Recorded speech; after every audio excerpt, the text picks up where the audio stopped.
Latrice Williams, and I'm going to speak with you on the importance of having life insurance. I'm going to start off with a quote from Susie Orman.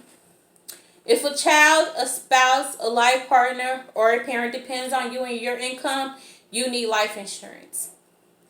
Now, Susie Orman is a TV host and American author. She's also a financial advisor and motivational speaker. She did quote that on Think Advisor back in 2014.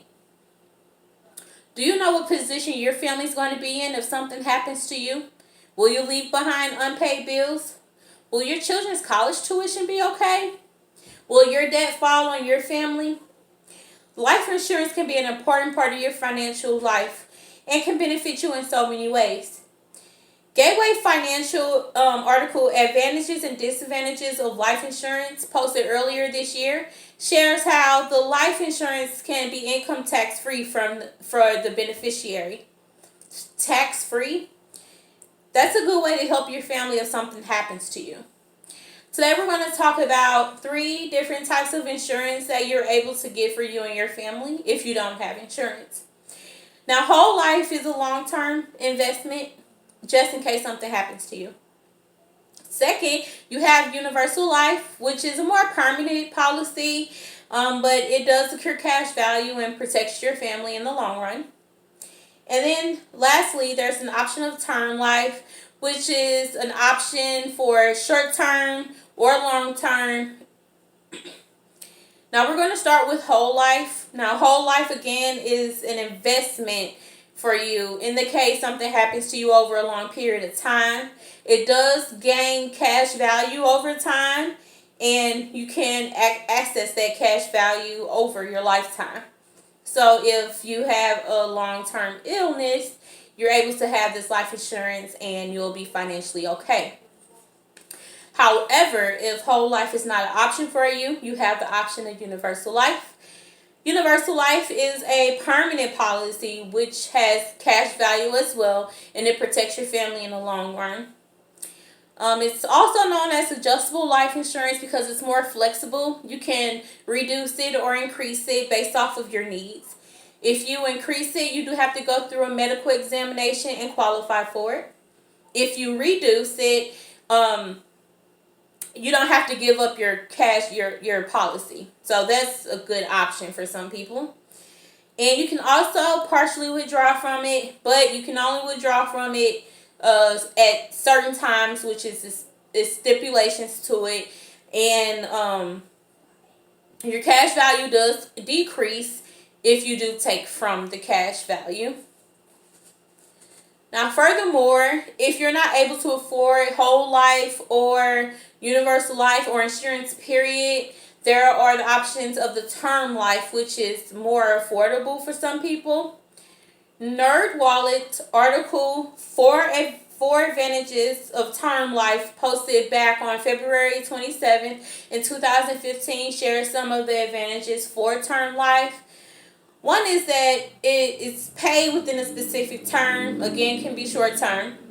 It's good and affordable if you're young and on a budget, or on a budget period. I have term life for me and my children.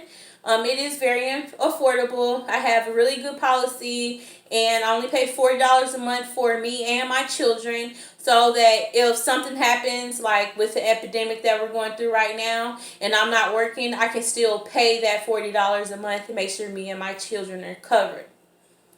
It's less expensive than whole life and universal life. You do have the options of 1 year, 5 years, then you have 10, 15, 20. And it's also easy to understand because there's only 3 decisions that you need to make. It's which term you want, so which coverage, which length, and then preferred company. So there's many different companies that do offer term life. That's all you need to make, decisions you need to make for it. Now, additionally, there are some disadvantages to life insurance as well, so you want to make sure you know those disadvantages.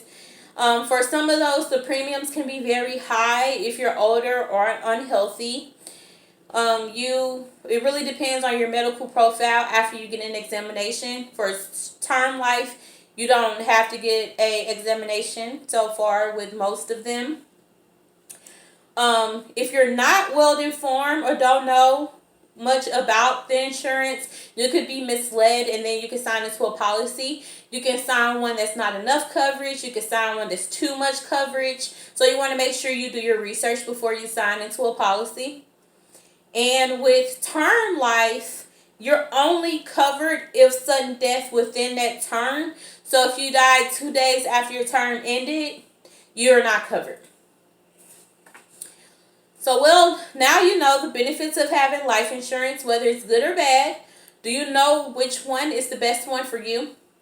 Now, Visually has broke down an easy way to find it back on February 22nd of 2020. They shared this article, which type of life insurance do you need? It breaks down whole life, universal, and term life based off certain questions. And then you can just follow the map there and it'll give you an ending on which life insurance will be best for you.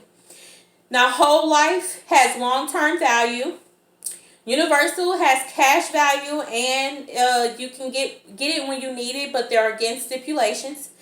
And term life is when you're tightened on a budget. So you want to make sure again you look at those disadvantages because you need to know exactly what you're signing into when you get it.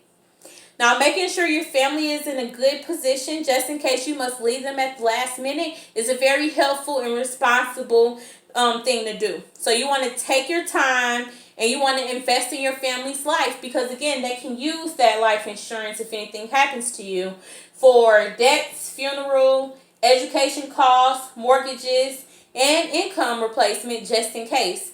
So you want to make sure you do your research, and that's all. Thank you.